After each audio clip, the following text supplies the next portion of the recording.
Hello, ഇന്നൂസിനും നനൂസിനും മോതിരം എടുക്കാമെന്ന് വിചാരിച്ചിട്ടോ. അപ്പോൾ ഇച്ചു പറഞ്ഞു എന്നാൽ നമുക്ക് നേരെ ഇടയ്ക്കരയുള്ള കവിതാ ജ്വല്ലസിലോട്ട് പോകാമെന്ന് പറഞ്ഞിട്ടോ. അപ്പോൾ ശരിയെന്ന് പറഞ്ഞാൽ വന്ന് നോക്കുമ്പോണ്ട് കയ്യിലിട്ടപ്പോൾ ഭയങ്കര ടൈറ്റ് കേട്ടോ റിങ്. അപ്പോൾ ഭയങ്കര ടൈറ്റ് ആയതുകൊണ്ട് ഓണർ പറഞ്ഞു എന്നാൽ പിന്നെ 2 ദിവസം കഴിഞ്ഞിട്ട് വരിക, അത് കുറച്ചും കൂടെ വലിയ റിങ് ഞങ്ങൾ പണിത് വെച്ച് തരാമെന്ന് പറഞ്ഞിട്ടോ. ഇവിടെ ഡിസൈൻസ് നമ്മൾ ഏത് കൊടുത്താലും അതുപോലെ അവർ പണിത് തരും കേട്ടോ.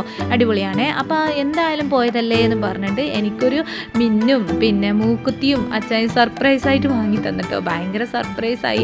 അപ്പോൾ വാങ്ങുമ്പോൾ എനിക്ക് ഭയങ്കര ടെൻഷൻ ഉണ്ടായിരുന്നു കേട്ടോ. അയ്യോ കാശുണ്ടോ കയ്യിൽ എന്നങ്ങനെ ചോദിച്ചപ്പോൾ ഉണ്ട്. അച്ചായൻ പറഞ്ഞു ഞാനിവിടെ കുറച്ച് പൈസ ഇട്ട് വെച്ചിട്ടുണ്ട്, ആ പൈസയിലാണ് ഇപ്പോൾ നമ്മൾ വാങ്ങുന്നതെന്ന് പറഞ്ഞിട്ടോ. അതേപോലെ ഇവിടെ സിൽവറിൻ്റെ കളക്ഷനും ഒരുപാടുണ്ട് കേട്ടോ. അപ്പോൾ ചെറിയ കുട്ടികൾ തൊട്ട് വലിയവർക്ക് വരെയുള്ള ഗോൾഡും സിൽവറും കൂടി ഒരുമിച്ചുള്ള കടയാണ് നമ്മുടെ കവിതാ ജ്വല്ലറി കേട്ടോ, ഇടക്കരയുള്ള. അങ്ങനെ ഞാൻ കുറച്ച് റിങ്സുകളും പിന്നെ മാല, മിന്ന്, മൂക്കത്തി അങ്ങനെ കുറച്ച് സാധനങ്ങളൊക്കെ വാങ്ങി. ഈ കടയിൽ ആരും കയറാത്തവരുണ്ടെങ്കിൽ ഒന്ന് ട്രൈ ചെയ്ത് നോക്കൂ. കയറിയവരുണ്ടെങ്കിൽ കമൻറ്റ് ബോക്സിൽ ഒന്ന് കമൻറ്റ് ചെയ്യൂ കേട്ടോ. ഈ വീഡിയോ ഇഷ്ടപ്പെട്ടെങ്കിൽ ലൈക്ക് ചെയ്യൂ. സബ്സ്ക്രൈബ് ചെയ്യാത്തവർ സബ്സ്ക്രൈബ് ചെയ്ത് കാണൂ കേട്ടോ. ബൈ.